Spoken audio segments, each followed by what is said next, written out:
Сәлеметсіздер ме, құрметті тыңдармандар? Арнаға қош келдіңіздер. Арнаға жазылып, лайк басып, мені қолдап отырыңыздар. Жаңа әңгіме бастаймыз. Күйеуім көңілдесіме айналды. Бірінші бөлім. Менің басымдағы жағдайды айтайын десем, елден ұят. Айтпайын десем, ішіме сыймайды.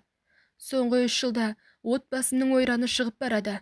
Мүмкін ақыл қосатындар табылып қалар. Айтайын деп шештім. Біздің үйленгенімізге осы биыл тура 14 жыл толады. Күйеуім ұнатқан жігіт.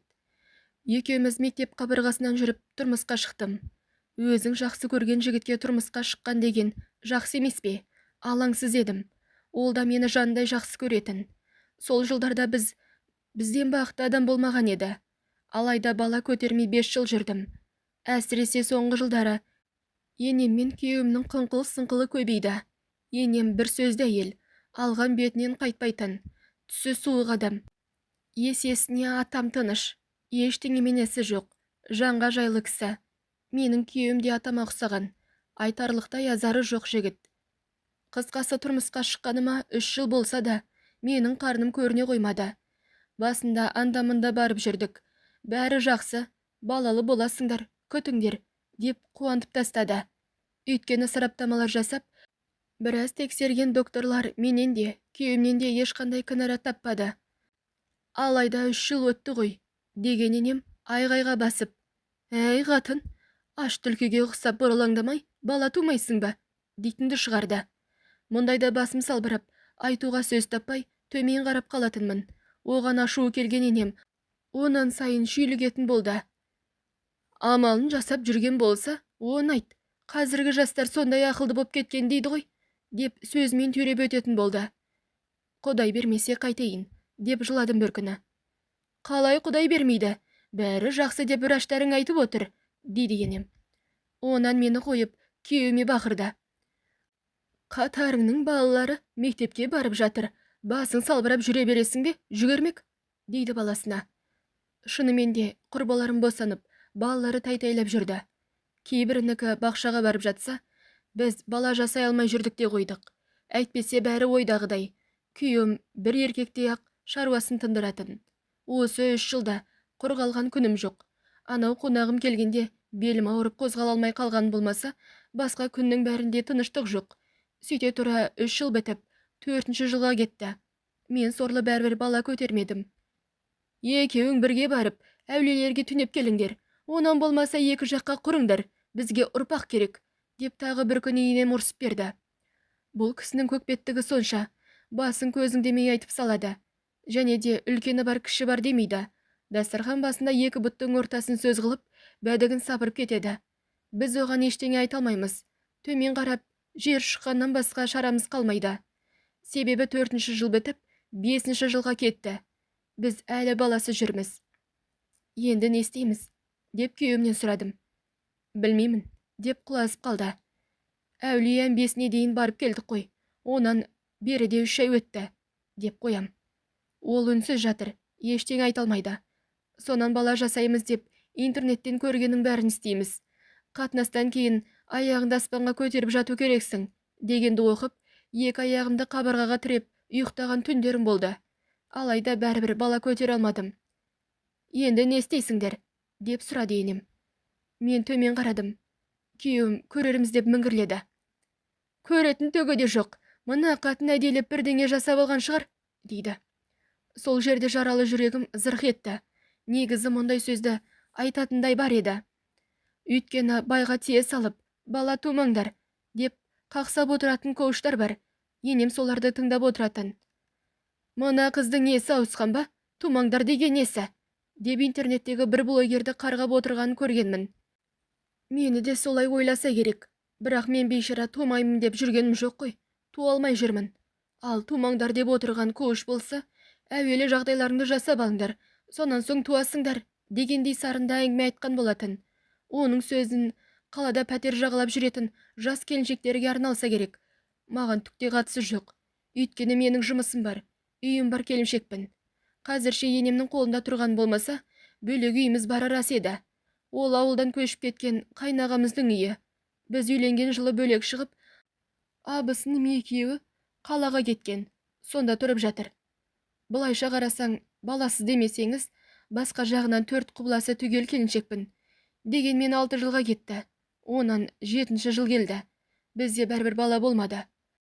Сол үшін соңғы 5 жылдықта қақпас енемнен естімеген сөзім қалмады. Тіпті күйеуім екеумізді жетектеп облысқа шапты. Мына қатын бұтын бекітіп, бірдеңе салдырып алмаған ба?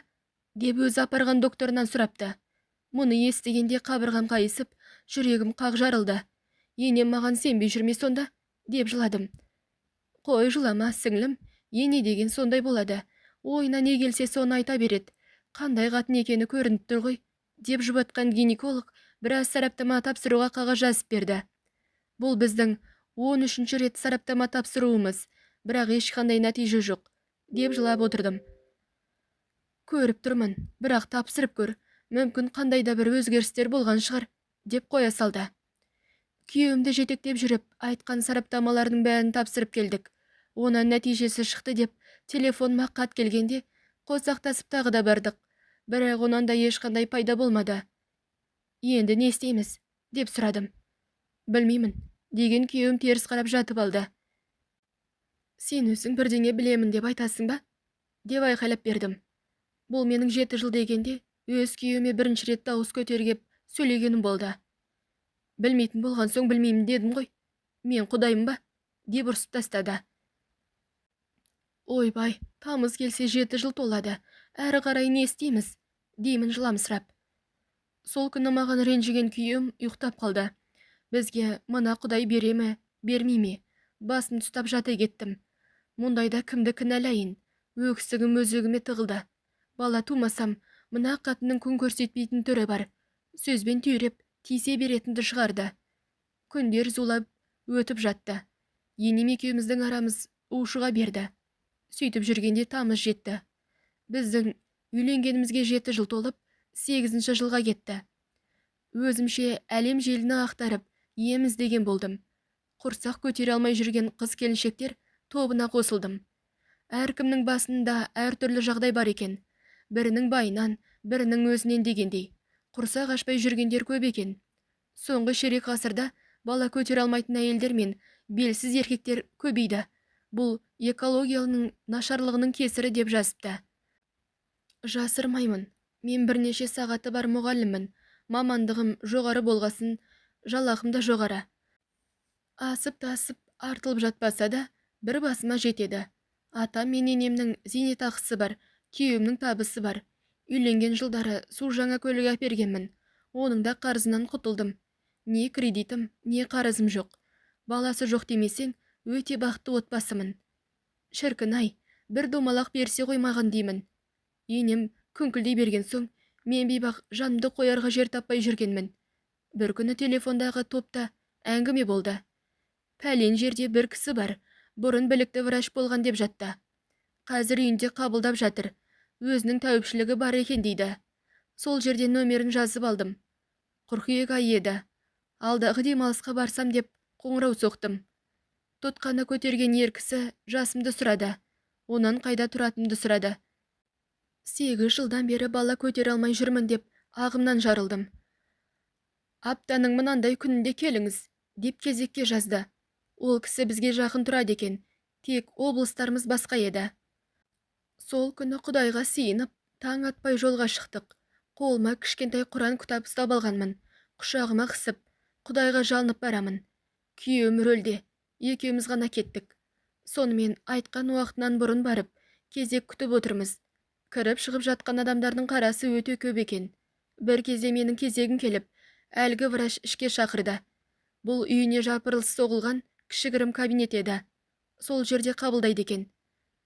Сонда тамырымды басып, біраз отырған ағамыз. Сен қызды не мазалайды? Деп сұрады. 8 жыл болды аға, бала көтере алмай жүрмін, деп шынымды айттым. Қолымнан тартып, анау кереуетке жат дегенде ымдаған ағам, күйеуің бар ма? Деп сұрады. Иә, бар аға, 8 жылдан бері тұрмыстамын, дедім. Қолына көк түсті резинка қолғап киген ағам мені шалқамнан жатқызды. Сонан ана жер мына жерімді басып көріп жатыр. Аузыңды ашшы не? Деп сұрады. Шалқалап жатқанмын. Аузымды ашып көрсеттім. Тіліңді шығар, деп үңіле қарады. Оны да жасадым. Содан, так деп алған ағамыз денемді сипап бастады. Арасында, алақанның жуылуын сездің бе? Деп сұрап қояды. Үй алғаннан басымды шайқап қойып, көзім бақырайып жатырмын. Бұл менің екі емшегімнен сипап өтті. Сол кезде, аға, деп айтып қалдым. Жат, қарындасым, көзіңді жұмып жат, ұялма, деп ағамыз сумаңдаған қолы кіндік тұсыма жетті. Тіпті онан төменге сырғып бара жатты. Аға, деп қолынан ұстап алдым. Балалы болғың келсе, үндемей жат. Сезіп тұрмын, тұрбаларыңа қатты суық тиген, деп қояды. Мен ол кісіден қатты қорқсам да, балалы боласың деген сөзіне сенгім келді. Өйткені бала деп келіп тұрған жоқпын ба. Көзімді жұмып, Құдайға жалынып жата бердім. Ағам біраз жеріме қол жүгіртті. Айтпай-ақ қояйын. Кофтамды көтеріп, қолын салды. Құдай-ай, мына жерден тезірек кетсем екен, деп жатырмын. Қысқасы, доктор мені 20 минуттай сипалады. Етпеттеп жатқызып, жауырымнан табаныма дейін массаж жасады. Білмеймін, мұнысы массаж ба, әлде жұмсақ алақанмен сипалау ма? Әйтеуір түсініксіз бірдеңе жасады. Сонан соң үстелге отырып, ақ қағазға жаза бастады. Мен киімдерім мен шашымды жөндеп, орнынан тұра бердім. Дәріханадан мына 2 дәрі мен мына майды аласың. Дәрілерді күніне 2 реттен 10 күн бойы ішесің. Майды аш қарынға күнде таңертең 1 шай қасық ішесің. Сонан соң 2-ші сеансқа кел. Балалы болмағанды көрейін, деп қолыма қағаз ұстатты. Аға, қол ақыңызға қанша берейін, деп сұрадым. Бәлем бер деп айтпай-ақ қояйын. Бермесең де өз еркіңде болсын, 2-ші сеансқа келсең болды, дейді ағамыз. Қойыңыздағы қол ақы деген бар ғой, бермесем ят болар, деп сөмкемнен 5.000-дық шығарып, алдына қойдым. Жарайды, қарындасым, жарайды. Сен екеуміздің мақсатымыз балалы болу, яғни саған құрсақ көтеру, деп қалжыңшыны аралас айтқан ағам қала берді. Алайда есікке жақындай бергенімде, қарындасым, мен айтқан дәрілерді ішіп болған соң, міндетті түрде келетін бол. Әйтпесе емнен нәтиже болмайды, деп ескертті. Рахмет аға, 10 күннен кейін келемін, деп шығып зіп бердім. Доктор, келесі кім? Кірсін, деп шағырып жатты. Содан жолда бара жатып, терең ойға баттым. Мына доктор маған не істеді құрсын деймін. Мұнда емнің түріне болайын, деп күбірлеп қоям. Алайда мен мұны күйеуіме айта алмадым. Әйтпесе әлгі ағамыздың қылығы біртүрлі жағымсыз еді. Жасырып қайтейін, кіндіктен төменде сипалағандай болды. Әбер болғанда іш киімнің ішіне қолы жүгіртпеді. Алақанның ыстығын басқан болып, сырттай сипап кетіп жатты. Сонымен ауылға келген соң, күнделікті жұмысым басталды. Бір күні мектептен келсем, үйде айғай-шу болып жатыр. Құлағымды түрсем, шабалаңдаған енемнің даусы. Әлденелерді айтып, күйеуімнің жер-жебіріне жетіп ұрсып жатыр. Әкең қартайды, мен де қартайдым. Біздің көзіміз тірісінде бала туатын қатын әкел. Ертең бір күні сен де қартаясың. Сонда қу тізеңді құшақтап, жалғыз өтесің бе сорлы, дейді. Күйеуімнің не айтқанын естімедім, бірақ көкжал енемнің мені естісін дегендей әдей айқайлап жатқанын түсіндім. Өйткені сол кісінің ермегі мен ғана. Үнемі мектеп жаққа қарап отырады. Ол кеше біздің үйдің ауласына қарайды.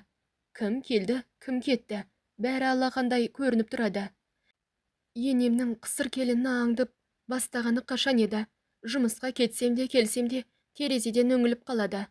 Мұндайда не айтайын, дым болмағанда үйге кіріп, өз бөлмеме жеттім. Соңымнан бүйірін таянған енем кіріп, «Әй, қатын, өткенде барған докторларың не болды? Нәтиже бар ма?» деп сұрады. «Берген дәрілерін ішіп жатырмын, апа», дедім. «Қандай доктор ол? Қызылмайдан қатын туа ма? Ақмақ-ау», дейді. Енемнің олай дегені, әлгі враштың жазғанын бірі кәдімгі қызылмай еді. Күнде таңертең аш қарынға 1 шай қасықтан ішесің деген. Зияны жоқ қой деп, 3-еуін алдырып ішіп жүргенмін. Енем соны айтып тұр. «Тағы да келесің деп айтты деп едің, қашан барасың?» деп сұрады. Мен алдымен ол кісіге қоңырау соғып, кезекке жалғызылуым керек, сонан соң сабақтан сұрануым керек, десем. «Сабағыңды таста, ойбай, онан да бізге бала туып бер, деген енем шығып кете барды. Құдай бермесе қайтейін, тартып алайын ба, деп іштей күбірлеп қала бердім. Сол күні түнде күйеуім екеуміздің арамызда ұрыс болды. Мұны ұрыс дегенге келмейтін шығар, кәдімгі бай мен қатынның кикілжіңі еді. Не істейміз, сен айтсай деймін. Ол бейшараның сол баяғы деді. Мен білмеймін, дегеннен араспайды.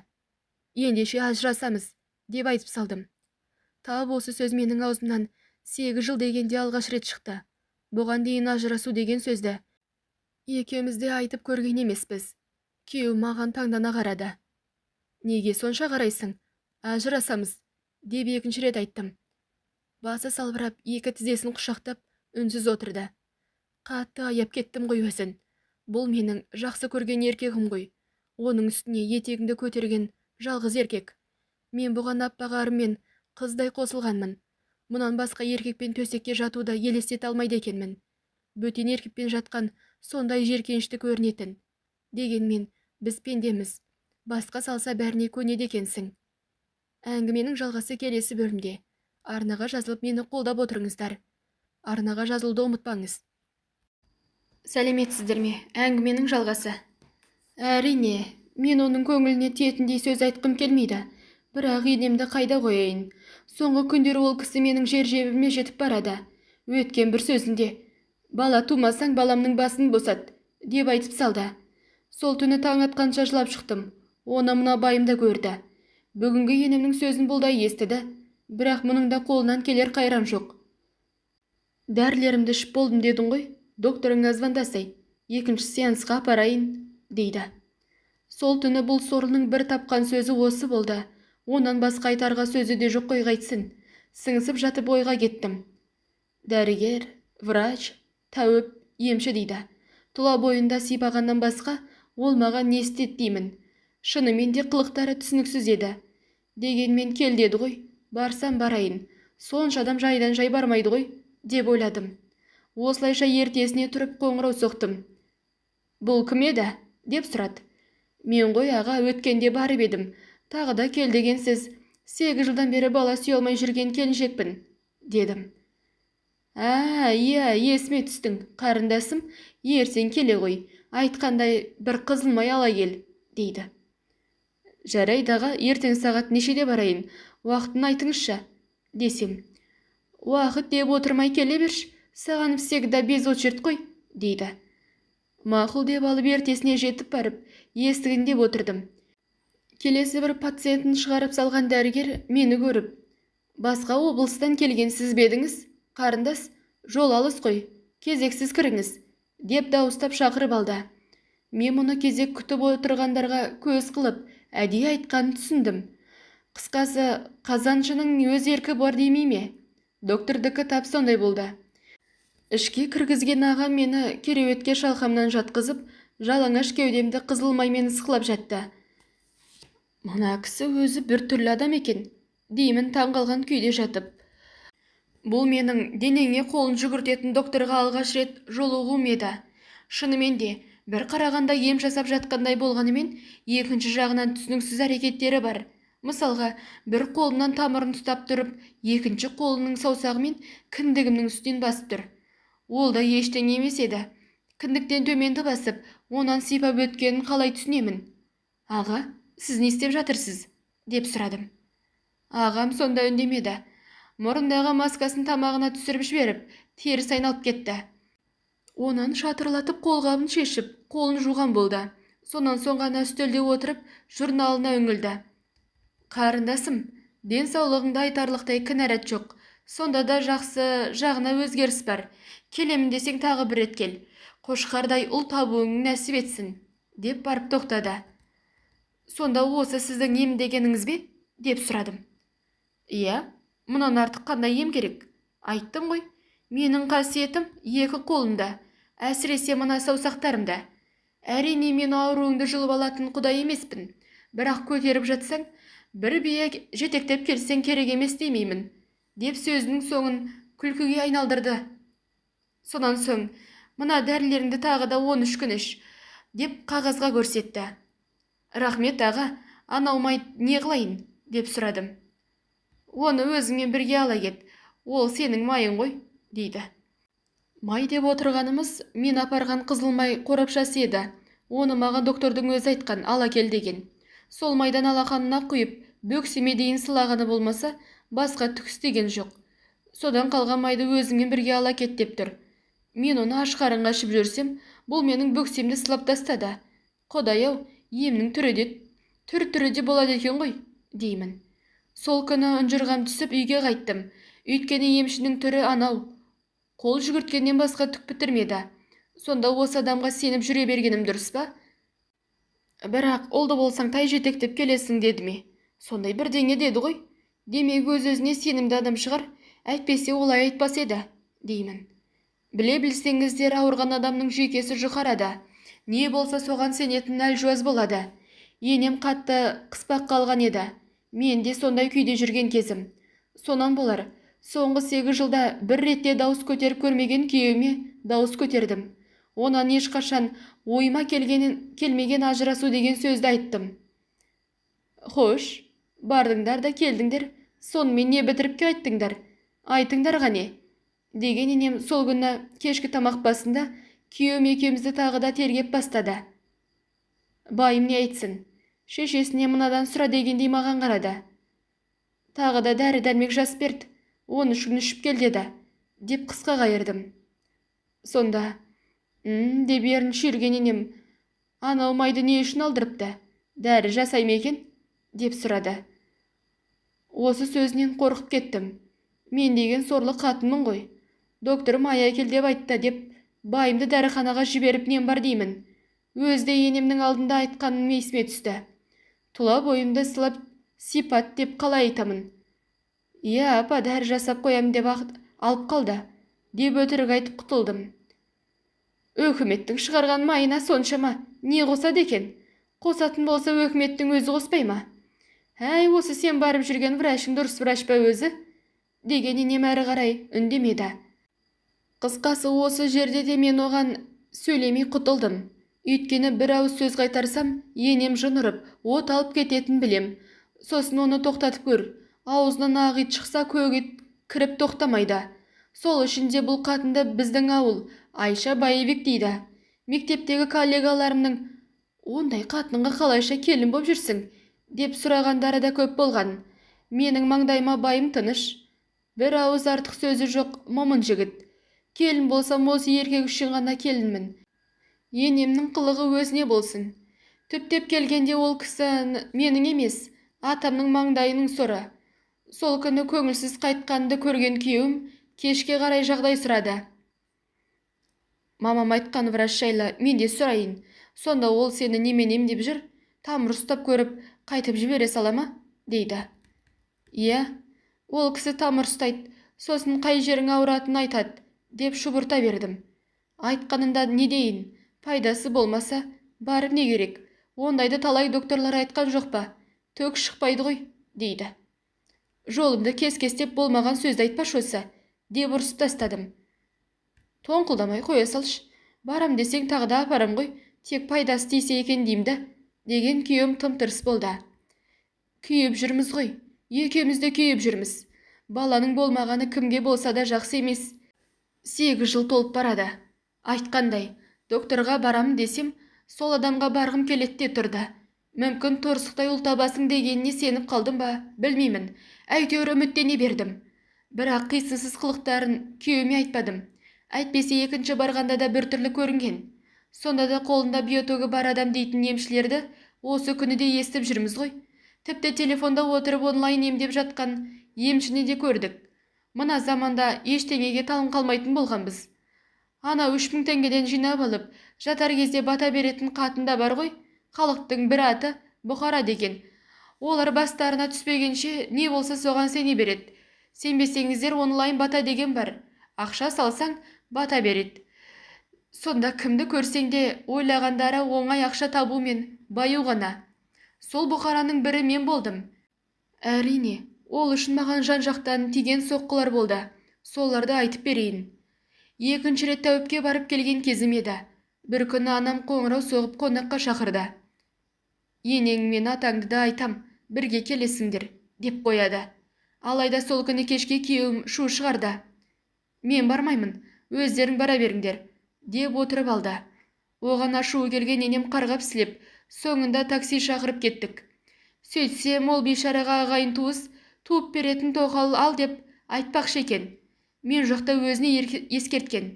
Оған анамды да көндіріп, құлағын бұрап қойған. Ағайын туыстарын түсінемін. Анама не жоқ десеңші, өз қызының байына тағы бір қатын ал деп үгіттейтінде ана болады екен ғой. Мына күйеу баладан ажырасқанда кім боласың, қызым, дейді анам. Кім болатын мен шатақтарың болмасын, ол менің жауабымды берсін, содан соң 40 қатын алса да өзі білсін, деп отырып алдым. Тәй тара, ақмақ болма, қызым, бұл біздің дәстүрде бар ғой, деп қояды. Атам заманғы дәстүріңді маған тықпалап әуре болмаңдар, басқа айтарым жоқ, деп шығып күйеуіме қоңырау соқтым. Ол сорлының да іші алай-дүлей болып әрең отыр екен. Келіп алып кет дегеніме, кеткендерің жаңа ғана тамақ жеп болдыңдар ма не, дейді.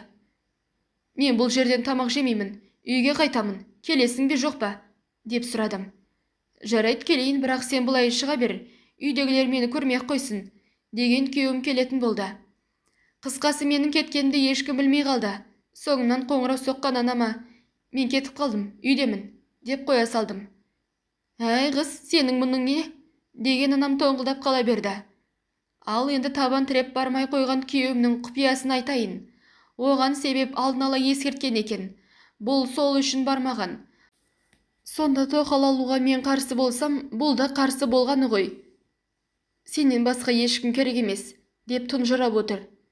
Құдай-ау, жақсы сөз жарым ырыс, демей ме? Осы жақында ғана ажырасайық деген сөзімді өзім айтып едім.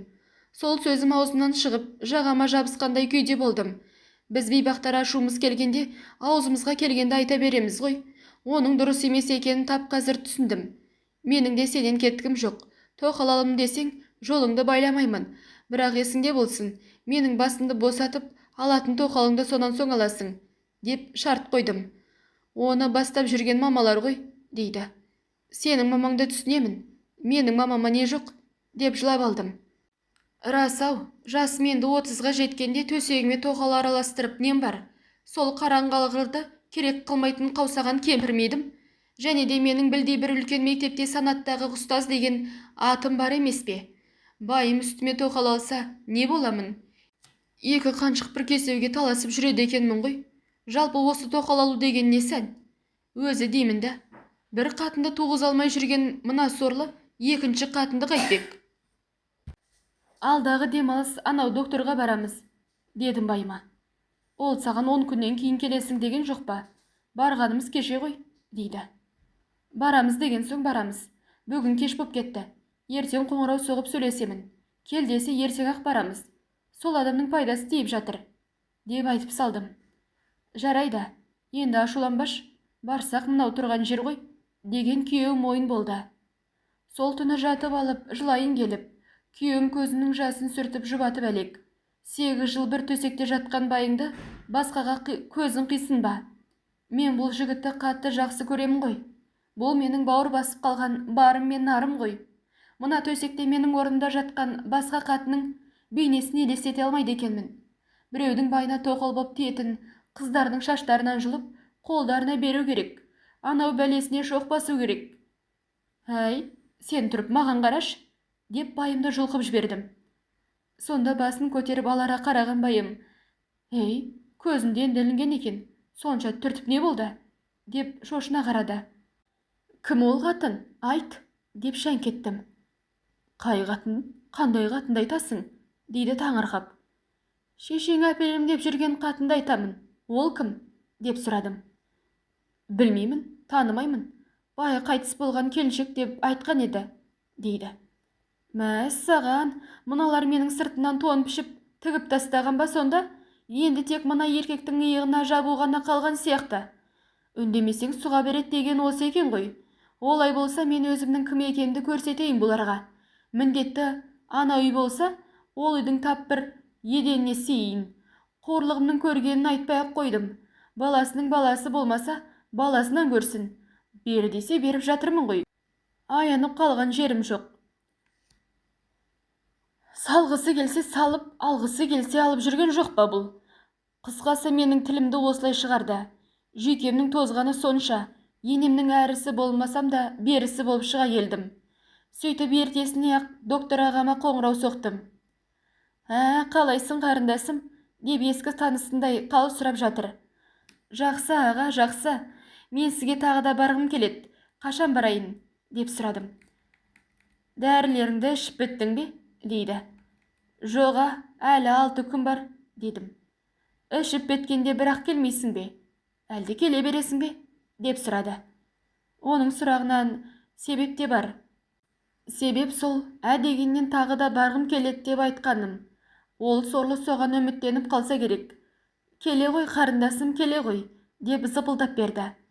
Ендеше мен кезекке жазып қойсаңыз барамын, десем.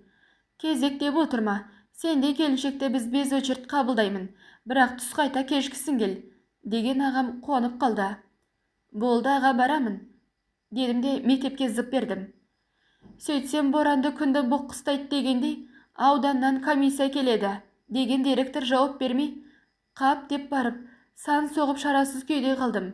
Бірақ сол күні түс қайта ағамның өзі қоңырау соғып, қайда екенімді сұрады. Мектептен шыға алмағанымды айттым. Сонда да бір шама әңгіме айтқан ағам жанашырлық танытып жатты. Соңында біраз үнсіз тұрып, айттым ғой қарындасым, тағы да айтайын, сен маған келген кезде келе бер, деп тоқтады. Негізі ол ағаға барып келу түкте емес, біздің ауылмен арасы 90 шақырым. Бұл деген жақсы жолда 1 сағат уақыт қана. Бұлайша айтқанда үлкен жолға шықсаң, таксиден сүрінесің. Тек ауданымыз көршілес, облысымыз басқа. Қысқасы арадан 1 аптадай уақыт өтті. Келетін комиссия келіп, ішіп жеп кетті. Мұғалімдер ақша жинап, бір жерін керіп, қимастықпен шығарып салдық. Менің балалы бола алмай жүргенімді білесіз ғой, жауап бересіз бе? Деп директорға кірдім. Білем ғой сіңлім, бір күнге болса барып келе ғой, деп жауабын берді. Негізі мен ол кісіге демалыс күндерімде барсам да болар еді. Бірақ 1 апта күткім келмеді. Өйткені бүгін дүйсенбі десек, тағы да 5 күн бар. Әйтеуір сол адамға барғым келеді де тұрды. Аға, қандай май апарайын? Деп сұрадым. Кез келген май бола береді, дейді ағам. Қызыл май дегенің қымбат, онан басқада қандай май бар еді деймін. Демек ағамыздың қызыл май деп жүргені өтірік болғаны ғой. Әйтпесе қалған майыңды әкеле бер деп айтама. Ал енді ертесіне ақ түс қайта ағама барып кезекке тұрдым. Ол кісі кіріп шығып жүріп мені көрді, бірақ шақырмады. Алдыңғы барғанымда алыстан келдіңіз, деп кезектен тіс кіргізген ағам бүгін маған қарамай жүр. Мына кісі маған өкпелеп қалған ба, деп отырмын. Неге десеңіз, менімен қатар отырғандардың бірін шақырып жатыр. Шақырылмаған мен ғана қалдым. Күйеуім көлікте қалған, ұйқыны сойып жатқан шығар. Әшейінде қашан шығасың деп бірнеше рет қоңырау соғатын, ол да тым тырыс. Әйтеуір бір кезде кабинетінен шыққан ағам көрінді. Жас шамасы өзінен қарайлас бір кісімен сөйлесіп келіп, жанынан өте берді. Сәлеметсіз бе аға, деп басымды изедім. Сіз отыра тұрыңыз, мен қазір келем, деген ағам әлгі кісіге еріп кете берді. Алайда арадан көп өтпей қайта келіп, менімен амандық сұрасты. Онан, көте тұр, қарындасым, мен мына баланы қарап жіберейін, деп анадай жерде баласын құшақтап отырған келіншекті шақырып кіріп кетті. Сол келіншек шыққанда мен жалғыз отырдым. Өйткені менен басқа адам қалмады. Ал сонан еріп, ішке кіргенімде шалқамнан жатқызған ағам әдеттегідей емін бастады. Сонда бұрынғы әуеніне басқан емші ағамның менің барлық жерімді сипалап тұрып, күйеу бала не жұмыс істейді, деп сұрады. Күйеуім пәлендей жұмыста, өзім мектепте мұғаліммін аға, дедім. Бұл сенің 3-ші рет келуің, қолымнан келгенді жасап жатырмын, дегенмен ең әуелі Құдайдың қолында. Алайда сен қыз балалы боласың, мен соны сезіп тұрмын, дейді. Рахмет аға, рахмет, егер мен сіз айтқандай балалы болсам, сізге 1 жылқыны мінгіземін, деп айтып жатырмын. Оны қойшы, біздің басты мақсат сенің көтергенің. Сендей әдемі келіншекте бала болуы керек, деген ағам. Мен сенен ашық сұрай алмап едім, айыпқа бұйырмасаң сұрайын, күйеуіңмен бәрі жақсы ма? Деп сұрады. Онысына, жақсы аға, бізде бәрі жақсы, деп қойып мен жатырмын. Жақсы болғанда қандай сонда? Күнде бар ма, әлде аптада қанша рет? Деп сұрады. Ағамның мұнысының басында түсінбей қалсам да, соңында не сұрап тұрғанын білдім. Бірақ бөтен еркекпен ондай тақырыпта сөйлесу ұят екенін білемін. Сонда да маған бала керек. Ол доктор. Доктор сұрағанда ұялмау керек деп. Күнде күнәра бар ғой аға, деп айтып салдым. Әрине қарындасым, әрине. Сендердің возрастта тап солай болу керек. Ал енді сен маған мұнан айтшы. Менің ем ұнап жүрмес саған? Деп сұрады. Білмейм аға, маған пайдасы тисе болды, деп көңілімдегіні айттым. Ұнауы тиіс, бірақ ұнаса да қыз келіншектер ұнат деп айтпайды. Егер саған ұнамай жатқан болса, мен осы жерден тоқтата салайын, дейді ағам. Мұнысына не деп айтарымды білмей ұят қысып біраз жаттым. Үндемегенің ұнат дегенің ғой, солай ма қарындас? Деген ағам жалғастыра берді. Мен де көзімді тарс жұмып жата бердім. Ағам сонда тіпті де өршіп кетті. Саусағының іш киімнің ішіне салмаса да, екі жағынан жанап өткізіп жатыр. Әрине, іш киім дегеннің балағы жоқ. Саусағы кәдімгідей қыдамыма тиіп жатыр. Бірақ мен сонда да үндемедім. Бетімді білегіммен басып жата бердім. Ағам қайта-қайта жанды жерімді сипай берді. Қынапта инфекция болса немесе қатты суықтаса, міне мына жерді саусағының ұшымен басып тұрып, жіберіп қалсаң, қатты ауырады, деп кіндігіммен қынаптың ортасын басып тұрып, жіберіп қалды. Мен оған қыңқ демедім. Ағам онысын 3 рет қайталады. Қынабың таптаза қарындасым, деп саусағын сонда апарды. Шыны керек, ол кісі маған ешқандай қисынсыз нәрсе істеген жоқ. Сөз салып төсекке де тартқан жоқ. Немесе кездесіп тұрайық деп те айтқан жоқ. Істегені саусағын салып, массаж жасады. Оны да жұқа қолғаппен жасады. Бітті. Соңында, болды қарындасым, тұра ғой, тағы да келемін десең келе бер, бірақ алдын ала нөмеріме қоңырау соқ, деп шығарып салды. Мен зең күйде барып көлікке отырдым. Ауыл арасы 90 шақырым дейтін. Үйге жетемін дегенше көзім ілініпті. Сондағы ағамның жасаған басқаша еді. Ол кісінің алақанында кәдімгідей ыстық бар. Ыстық алақан жалаңаш тәніңе тисе, ұнамай ше. Қызық екен ғой өзі. Ол кісінің сөзі де, өзі де қызық. Ал сипалағаны бәрінен қызық. Сол күні көңілім тасып отырып, ұйқылы ояу үйге жеттім. Бәрі жақсы еді, бәрі ойдағыдай еді.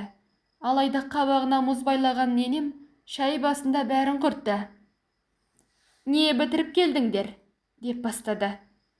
Емделіп келдік, десем. Немесімен емдейді екен, деп дүңк еткізді. Сол жерде мұның соңы айқай болатын білдім. Білдім де үндемей отыра бердім. Қатыныңмен қосақтасып, әр тәуіпке қарағанша, басқа қатын ал, деген енем мені қойып, баласына шүйлікті. Енемнің мінезі бұрыннан белгілі, бірақ 8 жылда менің алдымда бұлай сөйлемеген еді. Бүгін ашықтан ашық айтып, көзімше баласына қатын ал деп отыр. Мұндай қорлыққа қалай шыдайсың? Мен басымды босатып, сонан соң алатын қатын ала берсін, деп айтып салдым. Құдай-ау, осы бар ғой, менің шешем ақмақ. Өткендегісіне өкпелеп әрең жүргенмін. Аттың басын жібердім. Ақмақ болмаса қызын үйіне шақырып, байыңа тоқалап бер дей ме? Менің айтарым осы. Балаң басымды босатсын, сосын 10 қатын алса да бәрібір, деп айқайға бастым. Тілің сумаңдаған сен қатын, көзіңді құртамын, дейді енем. Құртамын деп әуре болма, бұл үйден өзім-ақ кетем, дедім. Кететін болсаң сені біреу ұстап отырма, дейді. Сол жерде қойыңдаршы болды, деген күйеуім шығып тайып тұрды. Оның соңынан ілесе кеткен енем аузына келгенді айтып, бытпылдатып берді. Осыдан кейін жаюлы дастархан жаюлы күйінде қалды. Шай шайнекте, ет табақта қалды. Мен де бөлмеме барып жатып алдым. Бірақ бұрынғыдай ағыл-тегіл жыламайтын болдым. Айналама қабағымды түйіп қарайтынды шығардым. Бұрынғы тәп-тәтті тілім удай ащы тілге ауысты. Қайтейін, қалай қылайын? Менің тілімді енімнің өзі шығарды. Десем әдегім келіп тұратын болды. Бұл менің жүйкемнің жұқарғаны екен. 8 жыл аз емес. Мыжыңбай енем миымды жеп бітірді. Әсіресе соңғы айларда 2 сөзінің бірі басқа қатын болды. Көзімше өз баласын жерден алып, жерге салып отыратынды шығарды. Ол бейшарада тіл жоқ. Басын бұғып қаша беретін болды. Сөйтіп жүріп арадан 3 ай өтті. Қыңқ десем күйеуім де безіп кететін болған. Енем ол өз алдына жүрген бөлек әңгімеге айналды. Әйтпесе күйеуімнен сұрадым. Бір емес, бірнеше рет сұрадым. Сенен басқа ешкім керек емес дейді. Олай болса шешеңнің тілін тый, деп тоңқылдадым. Мен не деймін, деп басын алып қашатын. Сол жылғы көктемнің басы еді. Ағама қоңырау соғып қал сұрадым. Амансың ба? Деді де үндемей қалды. Ағам мені танымай тұрма деймін. Мен ғой аға, мұғалім келіншекпін, дедім. Иә, таныдым, қарындасым таныдым, деп жалбалақтап бастады. Құдай аузыма салды, тағы да келейін демедім деп айтып салдым. Астанада жүрмін, аптадан кейін боламын, дейді. Мақұл аға, келгеніңде айтасыңыз, мен сізге барғым келіп жүр, деп емеурін таныттым. Негізі бұл кісіге 3 рет барып, түкте шипа көрмедім. Сонда да осы адамға барғым келді де тұрды. Білмеймін, сылап сипағанын сағынған сияқтымын. Әрі қарай бармаса, сылағанда тұрған не бар деймін. Сипаса қолында биотогі бар емші емес пе? Бару керекпін, үйткені берекізі жоқ мына үйден шаршап кеттім. Басында жұмақтай көрінген үй, соңында тозақтай көріне бастады. Енемнің отырысы анау, байымның жүрісі мынау. Осы күні сол ағамнан утеше не іздегенімді түсініп жүрмін. Онан басқа мені түсінетін ешкім жоқ. Көп қыздар анасымен сырлас, мен бейбақ, анаммен де сөйлеспейтін болғанмын. Өйткені өзіне өкпелеймін. Сен маған арша түспейсің бе? Деп ұрсып бердім күйеуіме. Бұл бейшараның қойшы сені дегеннен басқа айтатын сөзі жоқ. Әкең сияқты ез екенсің, деп жекіп жібердім. Олай демесен, деп жалт қарады. Өзің ойлашы, осы кезге дейін мен саған қатты сөйлеп көрдім бе?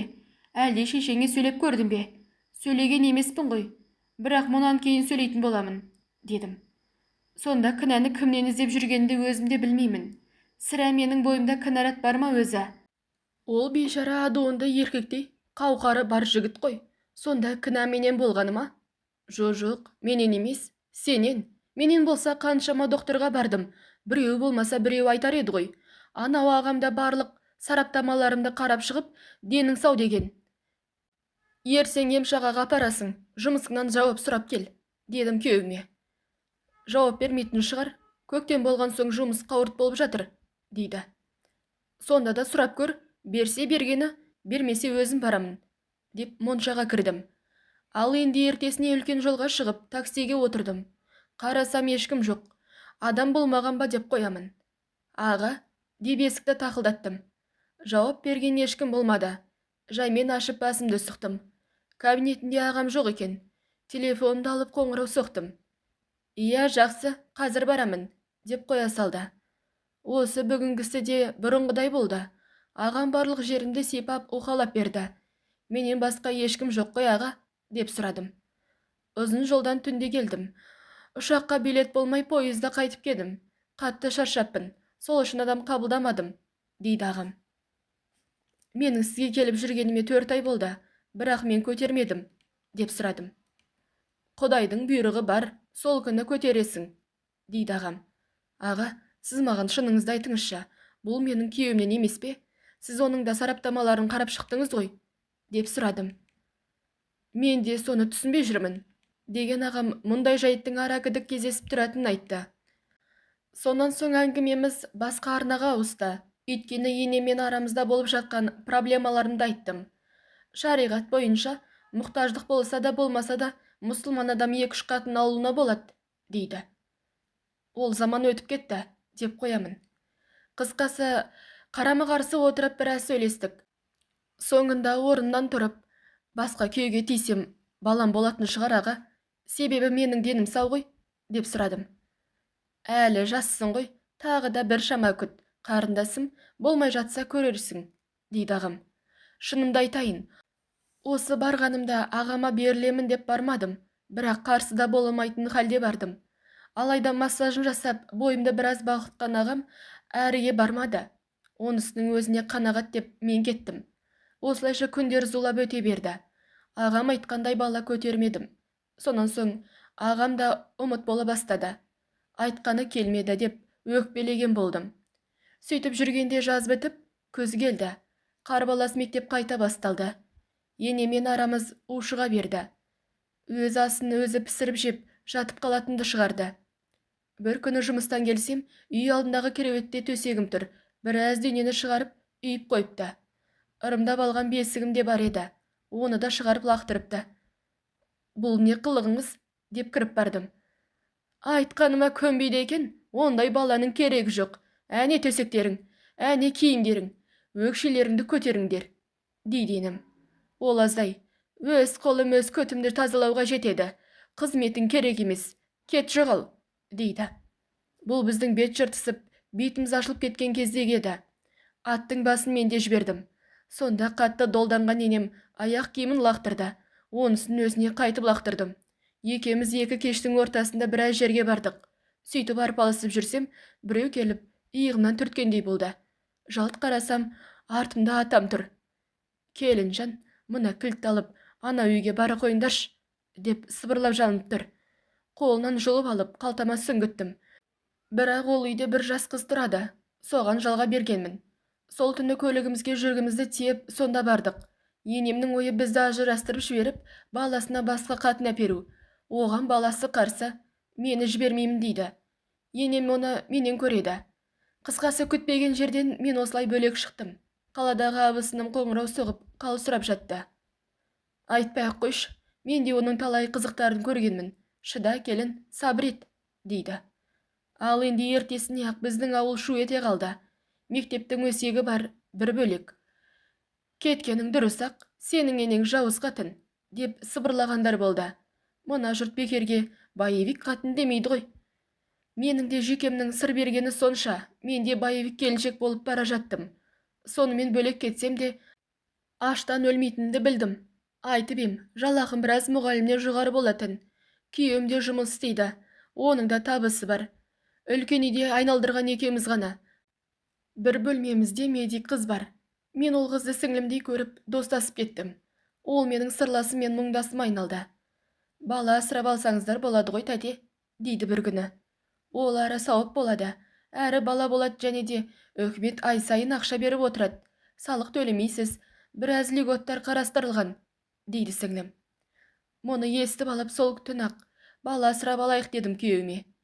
Алсақ алайық, деп қоштай жөнелді. Осыдан кейін бала аламыз деп зыр жүгірдім. Негізі жетімдер үйінен бала асырап алуды өзімде білетінмін. Бірақ өзімнің құрсағымнан үміттеніп жүрген едім. Алайда уақыт өте келе үмітім үзіле бастады. Сол үшін біраз есік қағып зыр жүгірдік. Өйткені біздің елде жетім баланы алу оңай емес екен. Ең бірінші ақыл естерің дұрыс деген справка керек дейді. Оны апардық. Онан жалақыларыңды есептеп көреміз деді. Оған да справка жинадық. Әйтеуір біраз жерге жүгіріп, табанымыздан тоздырды. Соңында өз аттарында үй болу керек, оның ішіне мынандай жағдайлар жасалған болу керек, деп қуып кетті. Міне, осы жерге келгенде енем бізді аяғымыздан тұсап, үйдің құжаттарын бермей қойды. Ол құжаттарды сотқа берсем де, ала алмайтынымды түсіндім. Себебі үй атамның атында болып шықты. Енем тірі тұрғанда атам бізге құжат бермейді. Бергісі келсе де бере алмайды. Осылайша бала асырап алсақ деген арманымыз көкке ұшты. Аяқ асты үй сатып алатындай ақшамыз болмады. Басында баспанаң болмаса, бала бермейді. Ол үшін арнайы заң бар екен. Бір сөзбен айтқанда 4 құбылаң тең болу керек деген сөз. Бала туу проблемасы, онан мектеп программасы деп басым қатып жүргенде, сарышынақ аяз соққан желтоқсанның соңы болды. Бұл 2-ші тоқсанда аяқтап, жаңа жылға дайындық басталған кез еді. Үйіме барып келемін деген үйдегі сіңлім такси келет деп қалған. Менің де сол күні коллективпен отырысымыз болып, үйге кеш оралдым. Сөйтсем, жайнатып үстел жайған сіңлім мені күтіп отыр екен. Сонда жаңа жылмен құттықтап боп, үйге кетемін деп едің, кетпепсің ғой, деп сұрадым. Бораннан жолдар жабылып, таксилер жүрмей қалыпты, дейді. Бірақ бұл қыз шынымен де кеткісі келсе, кеше алдыңғы күндері кетпей ме? Деп жүрегім қылп ете қалды. Өйткені ішімізде 100 грамм коньяктың буы бар. Сол қызғаныш деген қызыл итімді түртіп оятты. Және де бұл маған: ағам қандай жақсы адам, өте момын жігіт, деп бірнеше рет айтқан. Әй, осы қыз менің байыммен, деп ойлап қойып, дайын тұрған үстелдің бір шетіне отыра кеттім. Содан бір тәтті виноның мойнын үзіп, екеуміз сіміре бастадық. Бұл да сол күні коллективпен отырысқа барыпты. Аздап ұрттаған екен. Сонымен ішкен қыздардікі белгілі. Әңгімеден әңгіме шыға бастады. Ананы мынаны айтып қуып отырып: жасың 21-ге келді ғой, байға темейсің бе? Деп сұрадым. Жібі түзу жігіт жоқ тәте, деп қояды. Жүре берсең кеш қаласың, жасың өтіп кетеді, айтпады деме, деп ескерткен болдым. Терапевт Әбдірайымов деген бар ғой, сол кісі маған тоқалым бол деп қоймай жүр, дейді. Сен сонда онымен болып қойғансың ба? Деп сұрасам. Жоқ, құдай сақтасын, ол менен 17 жасқа үлкен еркек қой, әкемнен сәл кіші, деп шошып кетті. Деп барып сөйлей бергенімде: мен жігітпен болғанмын, бірақ ол жігіт қаланыкі, деп дүңк еткізді. Мына ішімдік дегеннің құдіреті осы ғой, ішіндегінің бәрін айдап шығарады. Мына қыздың ағынан жарылып отырғаны ішіндегі жоғары градустың арқасы. Әйтпесе бұрын соңды мұндай тақырыпта сөйлескен емеспіз. Сол үшін тұрмысқа шықпай жүрсің бе? Деп сұрасам. Жоқ, өзімнің шыққым келмейді, деген қыз алдындағы рюмканы көтеріп тастап, аузына шоколад салды. Мен көзім сүзіліп отырып қарап қалыппын. Мына қыз деймін да, болары болған болса, бізге бір бала туып берсе болмай ма? Осыным дұрыс шығар сірә.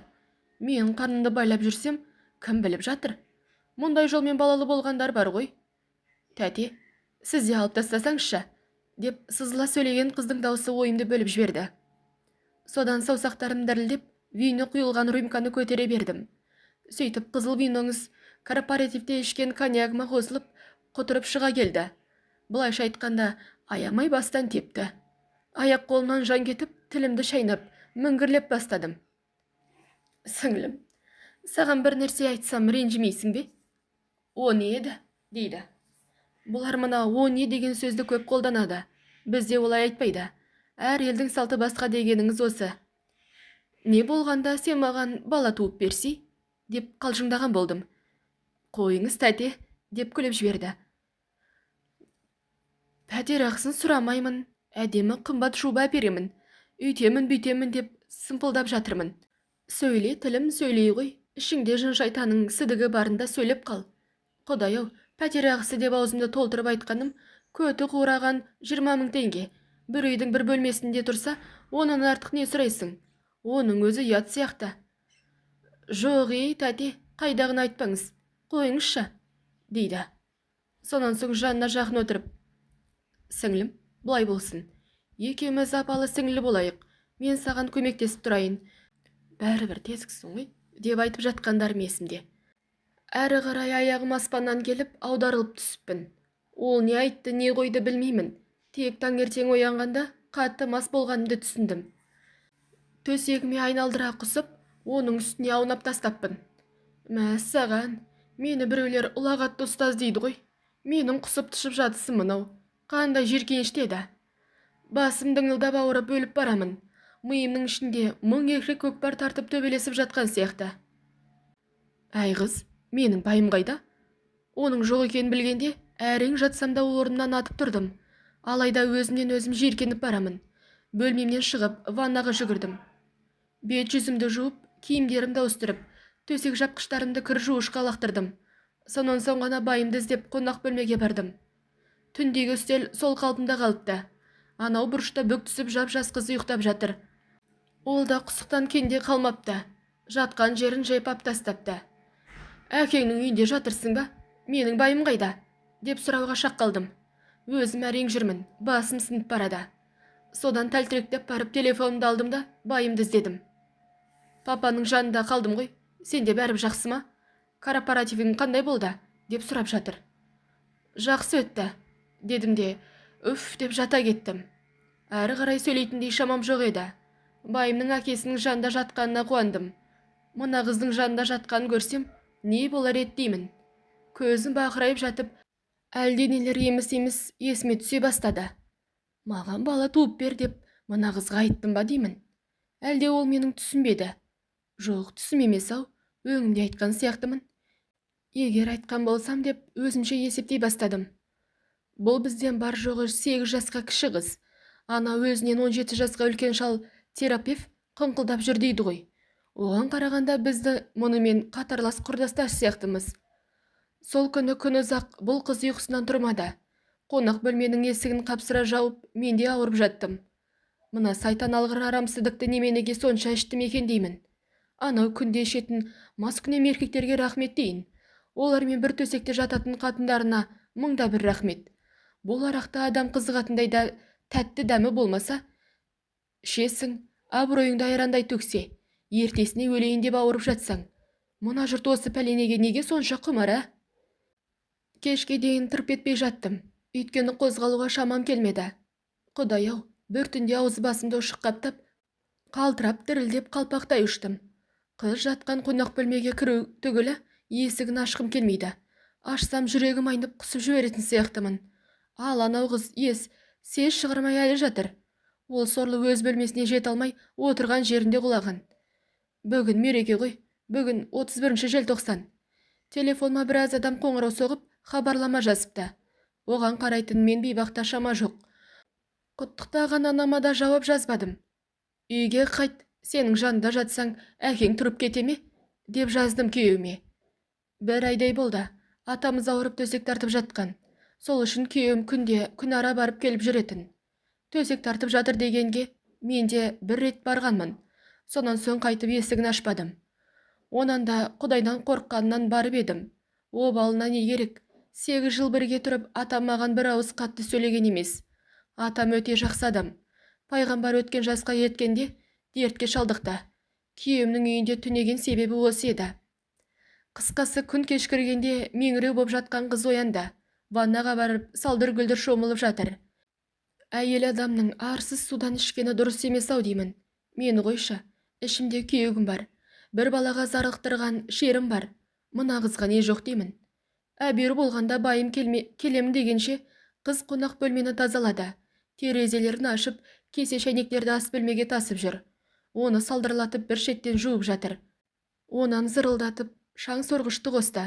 Сөйтіп біраз күйбеңдеп жүріп, менің бөлмемнің есігін қағып, «Тәте, ашылау қып сорпа пісірейін бе?» дейді. «Не пісірсең де ашы бірдеңе жегің келіп жатыр», деп дауыстадым. «Ағам ше, ағам келе ме екен?» деп сұрады. «Мына қыздың ағасында не жұмысы бар, а? Ағам деп тұрғаны менің байым ғой. Ағаң әкесінің үйінде, не пісірсең де тезірек пісірші, қарным аш», дедім. «Жарай тәте, ағам келмейтін болса екеумізге ғана пісіремін» деген қыз ас бөлмеге барып қазан көтерді. Біраз жаттымда басымды ұстап, соңынан бардым. Әртүрлі дәмдеуіштер қосқан сіңлім буын бұрқыратып сорпа қайнатып бастады. Тесіле қарап біраз отырдым. Осы қызға түндегі сөзді бекер айтқан сияқтымын деймін. Шынымды айтсам, айтқан айтпағанды нақты білмеймін. Бірақ бәсе деп қоямын. Айтқан болсам, сіңлім маған сол жайлы айтар еді ғой. Бұл кешегі күн қатты боран болып, жолдар жабылып қалғанынан айтып жатыр. Қысқасы, өзім айтып, өзім қызғанып, басым ашылғанда бұлқан талқан болдым.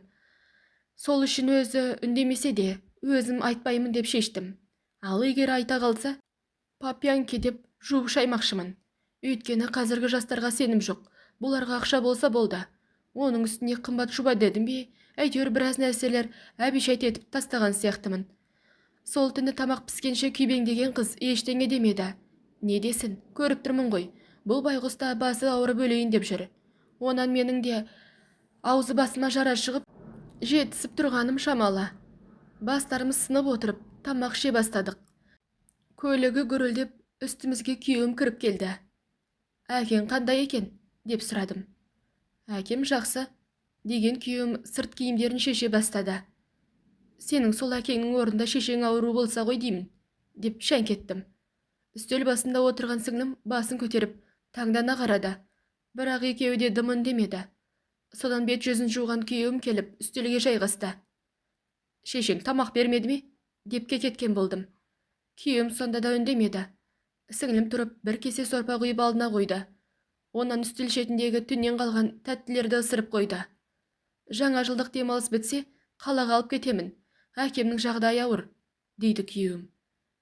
Құдай мұның қиюын қиып, ойын ойып, бәрін келістіріп тұрғандай, сіңлім тұрып, аға, біздің үйге барыңыз, деп қояды. Яғни пәтер жалдап жүрмей, менің үйімде қоныңыздар деп отыр. Ол аз десеңіз, жол ашылса мен де қалада боламын. Таныс профессорларым бар.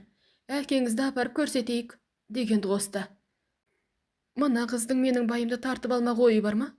Жуылмаған қасыққа ұқсап сөзге араласып кететін несі? Мұнан біреу пәтер мен профессор сұрады ма? Әйтеуір аға жақсы адам деп қоймаушы еді. Бұл екеуі сыртынан сипасып жүрген болмасын. Ауру адамды қабылдай береді. Емханада демалыс деген жоқ, кезекші врачтар бар. 3 қаңтар күні апарамыз, деп ескерткен болдым. Сабағың ше, деді күйеуім. Сабақ 10 күннен кейін болады ғой, есің ауысып қалды ма, дедім. Демейше, сабақ деп мені тастап, қыз екеуі тайып тұрмақшы шығар. Мен ондайға ешқашан жол бермеймін. Армандамасын. Қысқасы бір түндік арақ, оның құдіретімен айтылған өсек мені тығырыққа тіреді. Өйткені күйеуім мына қызбен әмпей-жәмпей болып кетсе, қайтемін. Бір бала туып берсе, бітті ғой, мен де далада қаламын. Қап, мына тесік қызға түндегі сөздерді бекер айттым ба деп қалдым. Еркек дегенге сенім жоқ, қыздарға тіпті де сенім жоқ. Әне бір оқиға естеріңізде болар. Туған жездесімен бір үйдің 3 қызы таласып жатып, сонда мына қызға жол болсын. Тәте, деп алдап қойып, тымпиып жүрмесін. Құдай сақтасын, ойымды айтамын деп, кәрі кемпірдей ойнақтап қалмайын. Ол дұрыс емес, тәте, деп күліп алды. Бұл 3 күннен кейін болған әңгіме. Ертең атамызды алып қалаға шығамыз деп отырған едік. Үйде екеуміз ғана қалғанбыз. Күйеуім әкесіне кеткен. Қай жері дұрыс емес, деп білмегенсіп сұрадым. Біреу туған баласын басқа біреуге бермейді ғой, дейді. Сонан соң өзінің жеңгесі болғанын, оның да ұлы болмай тағы бір жеңгесінің ұлын сұрағанын, ол жеңгесі бермей қойғанын айтты. Беретіндер де бар сіңлім, дедім. Білмейм, бар болса бар шығар, бірақ мен өз туған баламды ешкімге бермес едім, дейді. Әрі қарай суррогат ана болу, Құдайдың бұйрығына қайшы келетінін айтқан қыз, бір жағынан қуантып қойса, екінші жағынан ойландырып қойды. Өйткені менің байымнан туып алама деп қорықтым. Айтып болмайды, мына заманда бәрі де мүмкін. Егерде солай болып жатса, ене менің құйрығыма қос аяқтап теуіп, мына үйден қуып шығады. Сосын бала туып берген қызды өз үйіне кіргізіп алады. Мына үйді сатып жібереді. Бұл деген не құшағында байың жоқ, не құндағында балаң жоқ, қу басыңмен далада қалдың деген сөз. Сол үшін мына қызға байымның тамақ шайын бермей-ақ қой, деп айтуым керек. Соңғы кездері сондай болып барады. Мен жұмысқа кеткен кезде шай тамағын беріп, қарын тойғызып қояды. Бүйте берсе бір күні құшағынан бір-ақ шығады. Қыз емеспін, қалалық бір жігітке бердім деп үй алмай айтқан қыздан жақсылық бола қоймас. Өзінің тесік екенін айтып, ол үшін қайғырмайтын тексіз қыздан қорқу керек. Мен сорлы алданып қалсам, қарабет боламын деп қатты қорқушы едім. Әйтпесе универде жүргенде қипақтаған жігіттер болды ғой. Ал мына қыздың ұялатында, қайғыратында түрі жоқ. Тіпті ойланбайды да. Сіңлім, келісім шартың қашан бітеді екен? Әлде создырдың ба? Деп сұрадым. Мұны да өзі айтқан.